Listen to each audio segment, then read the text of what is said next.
눈을 좀 들어서 보시기 바랍니다. 제목을 보십니다. 느부갓네살의 참회록 하면은 성경에 실제로 느부갓네살이 쓴, 그래서 아람어로 기록된 성경 다니엘서 4장이 있습니다. 이 글은 히브리어로 기록되지 않고 실제로 느부갓네살의 친필은 아니지만 느부갓네살이 모든 백성들에게 공문을 보낸 공문을 직접 옮겨놓은, 그러니까 우리말로 하면 정부에서 공문이 내려왔어요. 느부갓네살은 3번의 공문을 내립니다. 금신상을 바라보고 그 꿈을 깨달은 다음에 공문을 보내고요. 하나님을 찬양하라.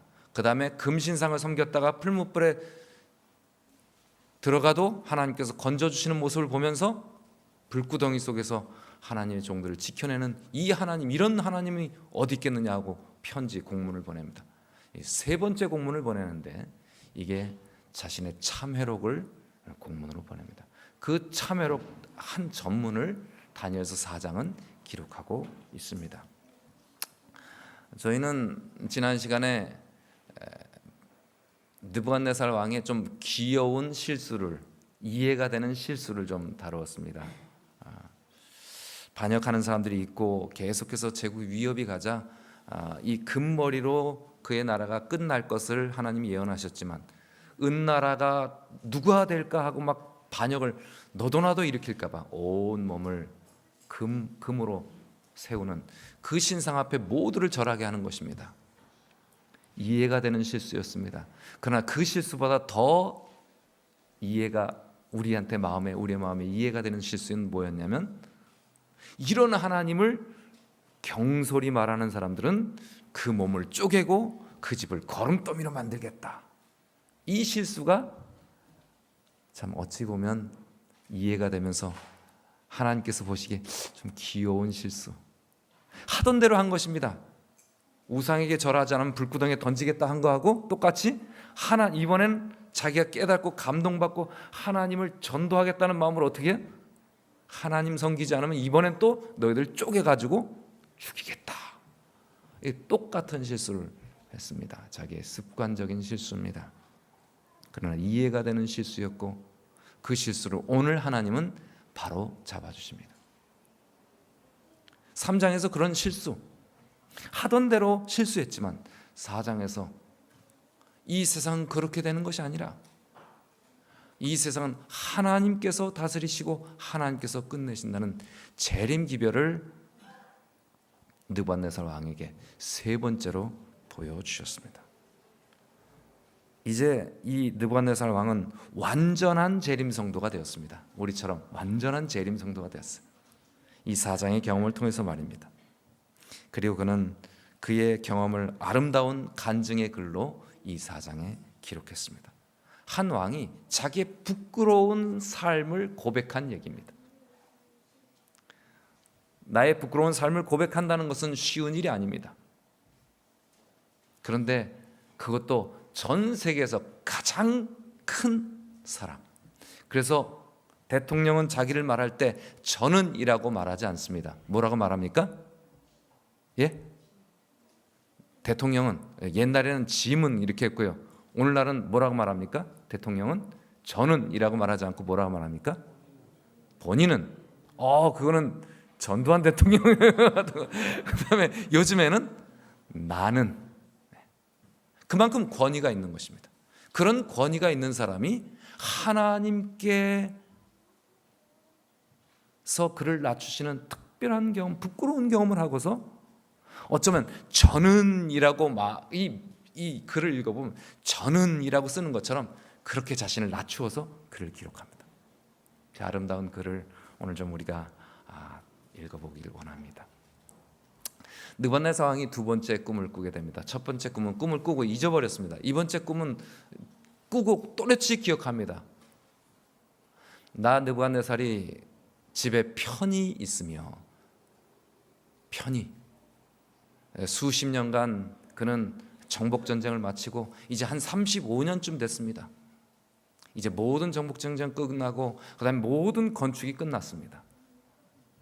내 집에 편히 있으며 내 궁에서 평강할 때, 이 평강할 때는 아주 숲이 아주 크고 무성한 것처럼 아주 번성한 상태를 말합니다. 그러니까 나의 모든 정복 전쟁, 그다음에 건축, 성벽, 이 나라를 위한 모든 기틀을 다 마련했고 나의 통치가 가장 창창할 때 내가 한 꿈을 꾸었다. 그로 인해서 내가 두려워하게 되었다.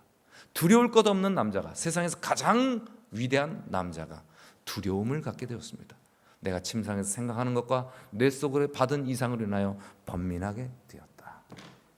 그 꿈은 이러했습니다.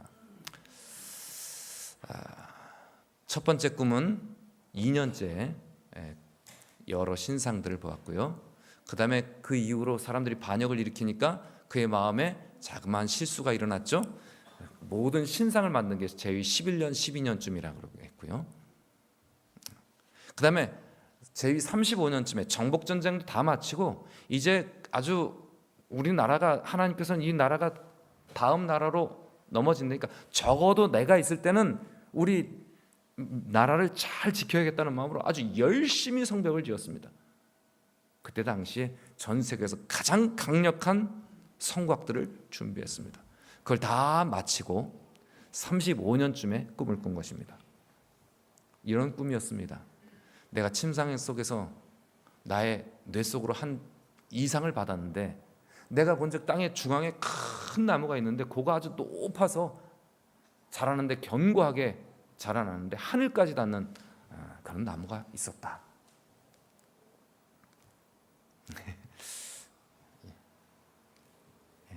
그 잎사귀는 아름답고 그 열매는 많아서 만민의 식물이 되고 들짐승들이 그 그늘에서 쉬고 공중에 나는 새가 그 가지에 깃들이고 혈기 있는 자가 다 거기서 식물을 얻더라. 열매로 식물을 얻는 것입니다. 내가 침상에서 이 또 본즉 이 꿈의 본즉 한 순찰자, 한 거룩한 자가 하늘에서 내려왔는데 그가 소리를 질러서 외치기를 이처럼 이르기를 그 나무를 베고 그 가지를 찢고 잎사귀를 다 떨고 열매를 다 해치고 짐승들로 그 아래서 다 쫓아내고 새들은 그 가지에서 쫓아내라.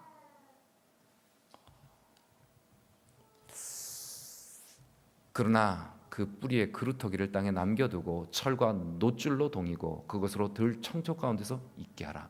그것이 하늘 이슬에 젖고 땅의 풀 가운데서 짐승으로 더불어 그 분량을 같이 하리라. 느부갓네살은 이 상 역사를 그 신상을 통해서 보았습니다. 그리고 금, 그 다음에 은, 메데 페르시아, 그 다음에 그리스, 놋, 그 다음에 두 개의 다리, 철, 로마, 그 다음에 유럽으로 갈라진 철과 진흙, 강한 나라와 약한 나라가 서로 섞이지 않는 철과 진흙의 나라로 지금까지 전 세계는 통일되지 않고 있습니다. 성경의 예언대로 무거운 것부터 차례로 가벼운 것으로 시작해서 가만 냅둬도 쓰러질 그곳에 사람의 손으로 하지 않은 뜨인 돌이 와서 그것을 부수게 될 때 이 모든 이 세상 역사는 겨와 같이 다 날아갈 것이고 그 돌의 나라, 하나님에 의해서 온 그 돌의 나라는 온 세상을 가득 채우는 하나님의 나라로 될 것이라는 재림 기별을 받았습니다. 다니엘서 2장의 꿈을 통해서 말입니다.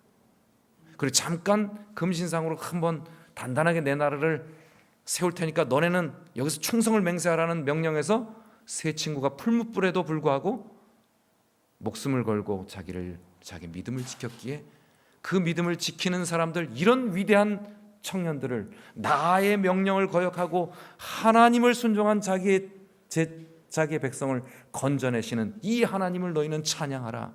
이 하나님을 너희는 경배하라. 그러지 않으면 다 죽이겠다. 그런 실수를 3장 했죠. 하나님께서 특별히 느부갓네살을 사랑하셨습니다. 느부갓네살은 점점 그 믿음이 자라나고 또 자라나기 시작합니다. 그런데 이 꿈을 또 꾸었습니다. 그리고 아무도 그 꿈을 해석하지 못했습니다. 제가 볼 때 해석을 잘하는 바벨론 박사들이면 충분히 이 내용을 알만한데 아마도 예수님 당시에 메시아에 대한 환상을 가지고 있던 모든 성경학자들과 바리새인들과 그다음 율법사들은 예수님이 고난의 종으로 오시는 것을 도무지 상상 못했던 것처럼 당시 느부갓네살 왕과 그 바벨론 제국은 절대 무너지지 않을 것이라고 생각했기에 이렇게 큰 나무, 온 세상을 다 통치하고 그 세상에서 다 돌보는 이 제국이 무너질 것이라는 상상을 못했을 것입니다. 그렇죠? 예수님의 십자가를 아무도 상상도 못했던 것처럼 그 바벨론의 해석자라는 꿈 해몽자라는 사람들이 몰랐다는 것은 그들의 세계관이 아마 달랐을 것입니다. 다니엘을 또 불렀습니다. 다니엘은 깜짝 놀라면서 이 말씀을 풀어줍니다. 그 마음은 변하여 인생의 마음과 같지 않고 짐승의 마음을 받아 7대를 지나리라. 이에 순찰자의 명령대로 거룩한 자들의 말대로 곧 인생으로 지극히 높으신 자가 하나님이 인간 나라를 다스리며 자기의 뜻대로 그것을 누구에게나 주시며 또 지극히 천한 자로 그 위에 세우시는 줄을 알게 하려 함이라. 이쯤 되면 왕이 폐위될 것, 당시에 가장 큰 나라 느부갓네살 왕이 폐위될 것이라는 것을 짐작할 만도 한데, 예수님을 향한 완벽한 예언을 보고도 예수님의 십자가를 짐작도 못했던 사람들처럼 이 꿈을 아무도 풀지 못합니다. 그러나 다니엘은 왕에게 다시 한번 부름을 받게 되고 그 꿈을 해석하며 깜짝 놀라서 왕에게, 왕이 바로 그 큰 나무요, 왕이 지켜질 것이요, 왕이 7년 동안 왕위에서 폐위될 것을 예언하게 됩니다. 보십시오. 당시에 가장 강력한 성곽, 그리고 그 앞에 적군들이 쳐들어오지 못하도록 다리를 놓고, 저렇게 그런 다리가 아니라 열리는 다리죠. 그래서 밤에 탁 닫아놓으면, 잠가놓으면 아무도 그것을 올 수 없는 그런 성곽 말입니다. 저렇게 그 바벨론의 왕비를 위하여 저렇게 높은 곳으로 물을 끌어올려서 이렇게 관기를 해서 이렇게 공중에 정원을 만든 이 위대한 건축물을 다 지었습니다. 다니엘이 이 꿈을 보면서 35년 차 이 왕에게 이렇게 말합니다.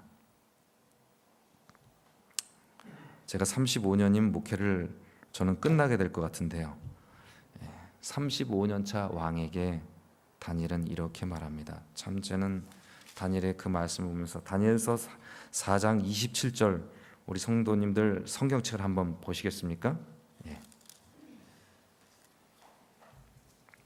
다니엘이 깜짝 놀라서 쭉 설명하면서 왕이 바로 그렇게 찍혀서 소처럼 들짐승과 함께 살며 들의 짐승처럼 미치광이가 되어서 그렇게 살 것이다 라고 말하면서 다니엘은 이렇게 왕에게 경고하고 호소합니다. 다 같이 한번 읽어보실까요? 시작.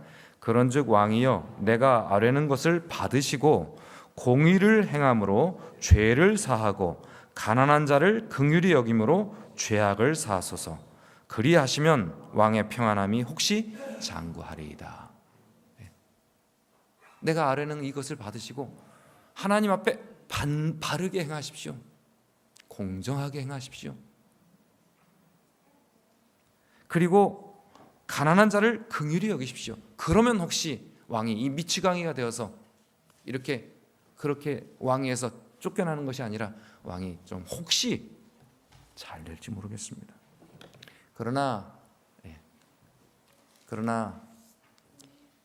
이 모든 제국들을 다 점령하고, 그다음에 금신상을 세워서 막 반역자를 갖다 다 처단하고, 그다음에 나라를 갖다 하나의 통일된 그런 제국에 충성을 맹세시키는 일도 다 끝났습니다. 이제 누가 쳐들어와도 아무도 넘볼 수 없는 이 세상에서 가장 강력한 성곽을, 제국을 건축했습니다. 그 모든 거 다 마쳤습니다. 그리고 나니까 느부갓네살이 이제 좀 마음에 안심이 되었습니다. 그러니까 조금 뭐가 생겼어요? 마음에 하나님이 경고하신 걸 가지고 한 1년 동안 하나님 분명 말씀하셨지, 이 세상 아무리 강력한 나라도 그 다음 나라, 그 다음 나라, 그 다음 나라로 가서 결국은 하나님의 세우신 나라로 끝날 것을 믿었습니다. 이게 재림기별이죠. 우리가 가지고 있는 재림기별이에요. 하나님의 나라가 올 것이라는 재림기별을 가지고 그가 살았는데, 이 땅에서 열심히 자기의 영토를 확장하고 그리고 누구도 자기를 공격할 수 없도록 탄탄한 자기의 성벽을 쌓고 나니까 뭐가 생겼어요? 좀 이제 안도감이 생겼습니다. 그 다음에 처음으로 그의 마음속에 항상 프레임이라는 게 있었어요. 이 세상은 하나님이 다스리신다. 하나님이 이 세상을 끝내신다. 내가 아무리 노력해도 하나님이 하시는 거다. 이런 분명한 믿음을 가졌었는데 이게 좀 이제 많은 것을 이루고 나니까 이게 흔들리기 시작했습니다. 1년 만에 그 모든 것이 끝내고 그 모든 것을 바라보는 순간 그의 마음속에 이런 외침이 일어났습니다. 그 외침이 입 밖으로 나왔습니다. 나 왕이 말하여 가로되 이 큰 바벨론은 내가 능력과 권세로 건설하여 나의 도성을 삼고 이것으로 내 위엄과 영광을 나타낼 것이 아니냐. 야, 난 이제 드디어 다 주변 다 아수르 제국도 끝장냈고 더 이상 공격 못하도록 저 아프리카 대륙의 이집트도 끝장냈고 그리고 주변의 나라들 다 이제 끝까지 괴롭히던 바다의 왕자 두로도 드디어 완전히 그 섬으로 쏙 도망가서 있는 두로도 한 10여 년 동안 공격해서 두로도 끝장내고 이제 더 이상 불신은 잡았습니다. 그리고 이제 쳐들어올 수 있는 모든 공격에서도 나를 방어할 수 있는 큰 도성을 건설하고 이것으로 내 위엄과 영광을 나타내는 거예요. 하나님의 예언대로보다도 나는 적어도 내 생명 다하는 날까지는 이 제국을 지킬 수 있다. 이런 마음이 딱 들었습니다. 그게 입 밖으로 나오는 순간 하나님께 음성이 들렸습니다. 그리고 31절을 보면 이 말이 왕의 입에 있을 때 하늘에서 소리가 내려 느부갓네살 왕아 이르노니 내 나라의 왕위가 너에게서 떠나갔느니라. 우리는 이 말씀을 잘 압니다. 그래서 저렇게 되어버렸습니다. 그에게 총명이 떠나가고 정신병자가 되어서 왕이 제국의 가장 강력한 왕이 자기 스스로를 늑대로 알고 짐승으로 알고 소처럼 풀을 뜯어먹습니다. 리칸드로피라는 정신병은 루코스라는 이리와 안트로포스라는 사람이라의 합성어인데 늑대 인간처럼 사는 겁니다. 소처럼 풀을 뜯어먹으면서요 7년을 지냅니다. 들에서. 어떤 역사도 부끄러운 역사는 감추지만 느부갓네살의 이 정신병에 대한 기록이 1975년 그레이슨 교수에 의해서 발굴되고 해독되어서 대형 박물관에 소장되어 있다고 합니다. 참 이것은 정말 놀라운 결과, 놀라운 믿음입니다. 한 제국의 왕의 정신병을 기록합니다. 우리나라에서도 다른 모든 것 다 뭐 암 걸렸다는 것도 내가 암 걸렸다 해도 부끄러우지 않은데 내가 정신병 걸렸다면 부끄럽습니다. 그래서 정신병 치료를 잘 안 받으려고 합니다. 그 치료를 받으면 뭐가 돼요? 그게 흔적이 남아서 취직하는데도 뭐 여러 가지 어려움을 당할 수 있습니다. 재발을 할 가능성이 매우 높은데 느부갓네살은 전혀 재발하지 않았던 것 같습니다. 그러니까 기록을 남길 수 있죠. 그가 재발하지 않도록 하나님께서 그에게 참 아름다운 것을 가르치셨습니다. 느부갓네살은 회개를 했습니다. 눈을 들어 어린 양을 보라는 글을 기록했습니다. 눈을 들어 하늘을 보았는데 저는 오늘 눈을 들어 어린 양을 보라고 제목을 정했습니다. 그 기한이 차며 나 느부갓네살이 하늘을 우러러 보았더니 내 총명이 내게로 다시 돌아왔고 모든 신하들이 나에게 다시 조회하면서 내 모든 권세가 내게로 돌아왔다. 그리고 하나님 앞에 찬양하면서 자기의 간증을 마칩니다. 이 위대한 기록, 성경에도 기록됐고 실제적으로 역사적으로도 자기의 정신병을 기록해 놓은 이 느부갓네살의 정신병의 경험, 이 경험을 통해서 느부갓네살은 참 아름다운 모습을 우리에게 남겨줍니다. 시편 51편이 생각납니다. 다윗이 나단 선지자를 만난 후에 드린 기도가 시편 51편입니다.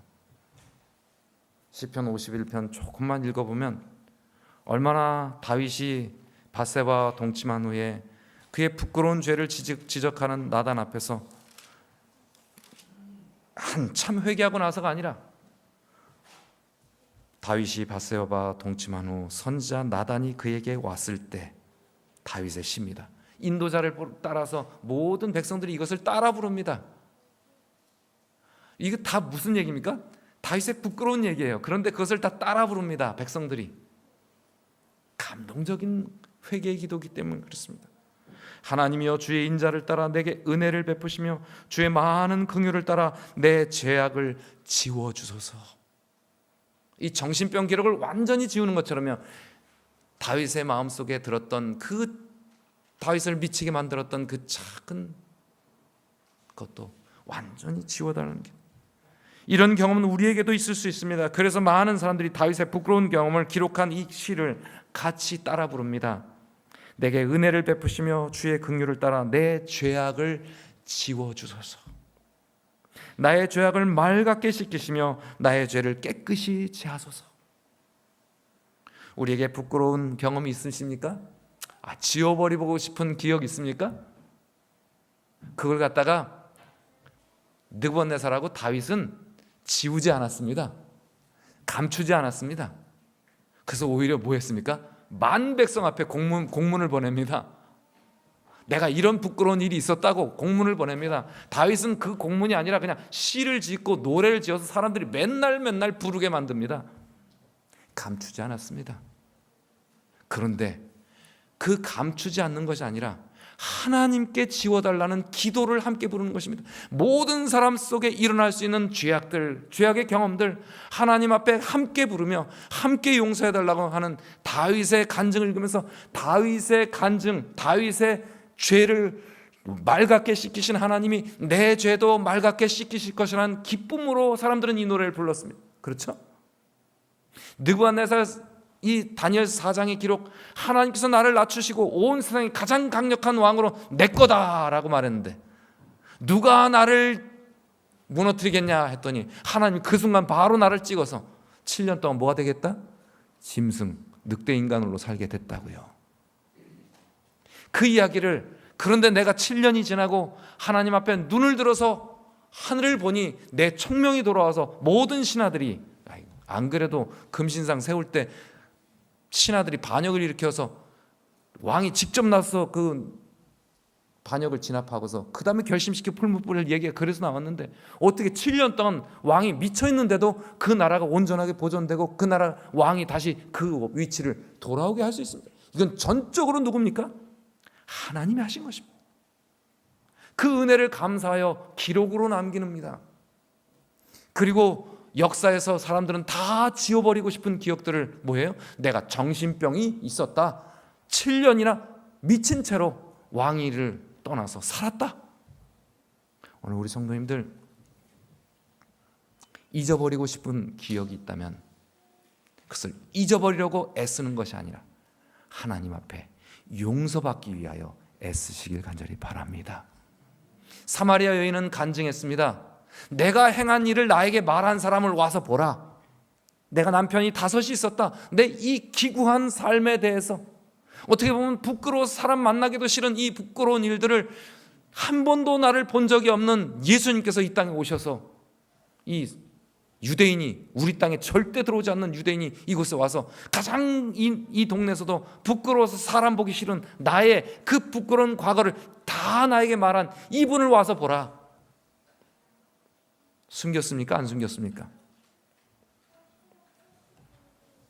저는 이 모습을 보면서 느부갓네살의 간증과 다윗의 간증, 사마리아 여인의 간증, 그 간증을 보면서 희망을 얻습니다. 참으로 부끄러운 모습에, 목사의 모습, 저 자신을 볼 때 참 부끄럽고 하나님의 자녀로서, 하나님의 백성으로서 나 자신을 볼 때 부끄러울 때가 많습니다. 지워버리고 싶은 기억들이 많습니다. 그러나 감추려고 하는 것보다 하나님께 용서받으려고 했던 이 백성들, 오늘 우리가 주님 앞에 나아간다면 주님께서는 우리에게 맑게 씻기신, 물은 나는 내 죄가를 아오니 내 죄가 항상 내 앞에 있나이다. 그러나 주의 목전에서 내가 악을 행하였지만 주님께서 말씀하실 때 의로우시다 하고 주님께서 심판하실 때 이 사람은 아주 순전하다 하리이다. 우슬초로 나를 정결케 하소서. 내가 정하리이다. 나의 죄를 씻어주소서. 내가 눈보다 희리이다. 누추한 모습이 있었으나 그러나 정말 정결 사는 사람으로 내 마음을 새롭게 하시고 나를 주님 앞에서 쫓아내지 마시며 주의 성령을 내게서 거두지 마소서. 어제 우리는 말씀을 나눴습니다. 주님의 성령이 우리 마음속에 있으실 때 우리는 이기심 없는 삶으로 바꾸는, 그래서 교회는 온전한 기쁨을 누렸다고요. 초대교회는 이기심 없는 그런 마음으로 변화돼서 온전한 삶의 기쁨을 얻는 그런 교회가 되었다고요. 자, 제가 여기에서 좀 바벨론의 느부갓네살이 이 경험을 통해서 무엇이 바뀌었는지를 좀 말씀드리겠습니다. 그는 압제와 도덕적인 타락, 바벨론은 백성들의 보호자가 되는 대신에 교만하고 잔혹한 압제자가 되었다. 영감의 말씀은 바벨론의 파멸을 위시하여 세계가 시작된 이래 많은 다른 나라들의 파멸의 참된 원인을 드러내 말하기를 다만 강포로 그것들을 다스렸다. 이 바벨론은 아주 그냥 압제하고 강포로 다스렸다고요.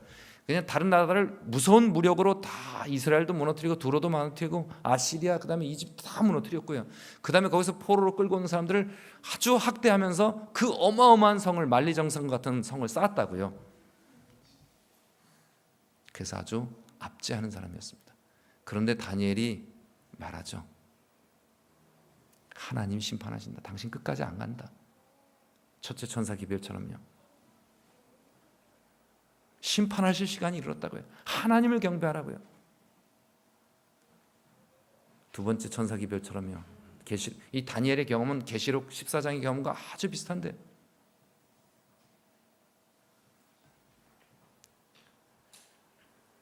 하나님께서 무너졌도다 큰 성 바벨론이야.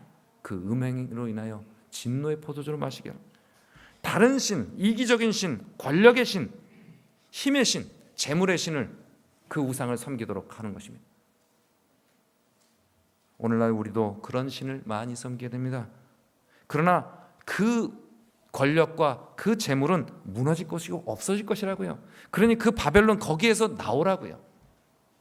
세 번째 기별이에요. 그렇게 짐승의 표를 받는 자는 다 그 고난의 연기가 세세토록 올라가리로다. 결국은 이 세상에서 다 소멸될 것이라고요. 느부갓네살은 이 세 번째 기별까지 받으면서 그의 경고를 받고 조심했는데 그가 실수하게 되었습니다. 그렇지만 느부갓네살은 배우는 사람이었습니다. 다 같이 한번 우리 성도님들 읽어볼까요? 시작. 나는 세상을 강자, 약자, 성공, 실패로 나누지 않는다. 나는 세상을 배우는 자와 배우지 않는 자로 나눈다. 이 프레임이라는 것을 쓴 최인철 교수, 서울대 심리학과 교수인 최인철 교수가 그의 프레임이라는 책에서 인용한 글입니다. 벤저민 바버라는 사람이 인생을 강자, 약자, 성공과 실패로 나누지 않고 세상을 배우는 자와 배우지 않는 자로 나눈다. 느부갓네살은 배우는 자였습니까? 세 번의 기별을 받으면서 배우는 자였습니다.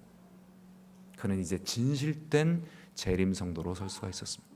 하나님이 이 세상을 끝내시는데 더 이상 이 금신상, 돈의 신, 권력의 신, 힘, 어떤 장벽, 성곽, 내가 쌓은 무엇으로 나를 보호하고 지키려고 하지 않고 이제 하나님 앞에 내 자신을 조아릴 수 있는 겸손한 사람으로 썼습니다. 그리고 그는 어떻게 됐을까요? 죄송합니다. 힌트가 나와버렸네요. 한때 교만하던 군주는 겸손한 하나님의 자녀가 되었고 이제 배우는 사람이었습니다. 압제적이요 거만하던 통치자가 현명하고 자비심 많은 왕이 되었다. 노예들을 더 이상 학대하지 않는 사람이 됐습니다. 하늘의 하나님을 모독하였던 그가 이제는 지극히 높으신 이의 권세를 인정하였고 여호와께 대한 경외심과 그의 신민, 그의 백성들 모든 포로까지도 그들의 행복을 증진시키고자 위해서 열렬히 노력했다. 자기 느부갓네살 바벨론 백성뿐만 아니라 유대 백성들을 위해서도 또 옆에 나라 이집트 백성, 아시리아 백성 모두를 위해서 노력하는 진짜 재림 성도가 됐다고요. 저는 오늘 우리 성도님들께 이 다니엘 4장을 통해서 이 교회를 다시 한번 소개하고자 합니다. 제가 한 2년 전인가요? 3년 전에 이 책을 읽고 우리 성도님들에게 소개했습니다.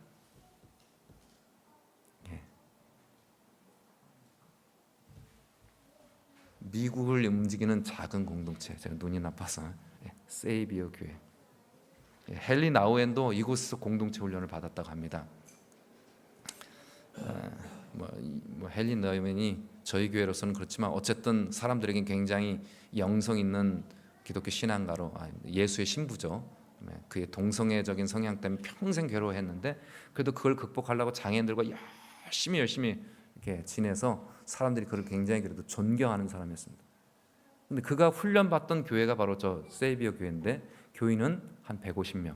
우리보다 교회 생긴 지는 한 10년 전에, 우리 58년인데 저긴 47년에 고든 코스비 목사가 아주 이 교회가 유명한 것은 아주 철저한 입교 과정, 그냥 교인이 아니라 한 3년 정도 철저히 훈련 받은 다음에 고도의 훈련을 받아야만 입교하고 그 뒤로도 아주 강도 높은 훈련을 받습니다. 이 훈련을 받은 사람이 헨리 나우엔이고 그 사람이 하버드 대학 교수 자리, 예일대 교수 자리를 다 버려두고 가서 장애인 공동체로 평생 살았다고요. 근데 이 교회의 초점은 철저한 사회적인 섬김이라고요.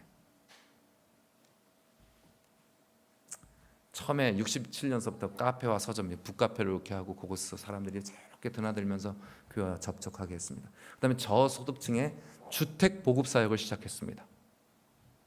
그래서 작은 슬럼가에다가 열심히 교회 그 건물을 리모델링하고 거기서 사람들, 집 없는 사람들 살게 했습니다. 노숙자들, 실업자들 취업 교육했습니다.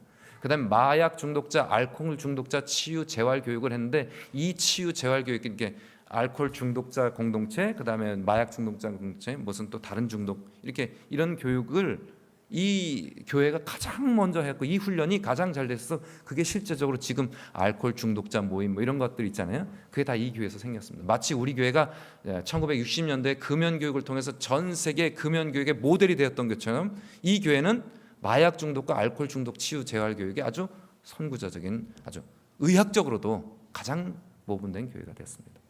한 해 예산이 몇 억 원이요? 1,500만 불, 180억 원 정도. 우리 교회에 1000배 정도 됩니다. 우리 한 700만 모였다 그러지만 우리 여기 더드림센터 700만 원하고 또 못 가지. 우리 지역사회 봉사에 우리 도로가 헌금까지 하면 우리가 한 1,800만 원 됩니다. 그죠? 네. 우리 교회 예산의 1000배. 교인은 몇 명? 우리보다 2배. 어떻게 가능할까요? 재림신문에도 소개가 나왔죠 이번에.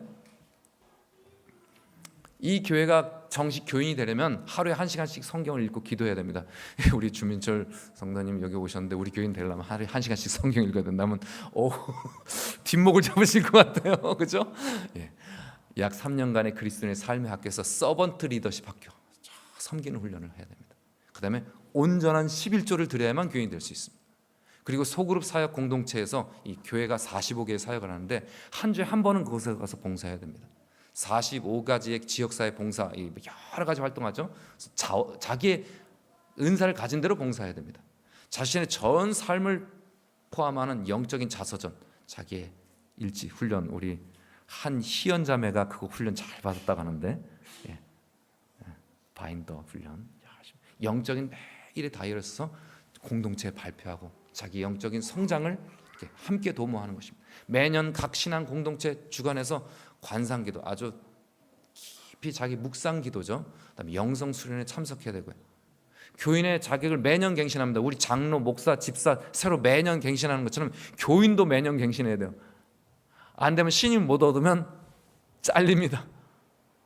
그리고 자신의 삶을 개방해서 소그룹 사역에 저기 공동체 훈련을 해야 됩니다. 이래야만 교회가 교인이 됩니다. 근데 이 교회가 이런 훈련을 150명이 철저하게 하니까 뭐가 돼요? 서로 신뢰할 수가 있어요. 제가 일해 보니까요, 이 작은 사역도 서로 믿지 못하면 못합니다. 수많은 일이 생겨요. 작은 일도 수많은 일이 생깁니다. 그런데 우리 교회가 1,800만 원이 아니라 180억이 될 수 있을 정도로 우리 교회 교인, 이제 우리 교인도 꽉 차면 150명 됩니다. 우리 교회가 그런 교회 되기를, 한국의 모범되는 교회, 우리 장로님 말씀하신 한국 제일의 교회, 어떤 교회? 끊임없이 하나님 앞에 느부갓네살처럼 배우는 교회가 되기를 소망합니다. 우리 성도님들 그러고 싶지 않으십니까? 주님 앞에 끊임없이 가르쳐 주시는 대로 실천하고 배우고 또 배우기를 원하는 그런 세이비어 교회 같은 교회가 되기를 간절히 바랍니다. 그렇게 될 때 하나님은 우리를 사용하십니다. 느부갓네살은 그렇게 해서 이 다니엘 사장이 가장 감동을 주는 것은 다니엘의 권고대로 그는 불쌍히 여기고 가난한 자를 돌보며 그리고 하나님 앞에 바르게 살았습니다. 정직하게 살았습니다. 오늘 우리가 그렇게 하나님 앞에 서기를 원한다면 하나님 우리를 귀하게 사용하실 것입니다. 시간이 되어서 제가 말씀을 드립니다. 우리는 하나님 앞에 성공, 실패, 강한 자, 약한 자가 아닙니다. 하나님 앞에 뭐 하는 자입니까? 끊임없이 배우는 자로, 하나님께서 기별을 주시는 대로 그 기별에 순종하기로 결심하는 자로 설 때 하나님 우리를 놀라운 사역자로 세우셔서 우리가 작지만 정말 세상을 구원하는 교회, 진정한 세이비어 교회가 되기를 바라며 말씀을 드리겠습니다.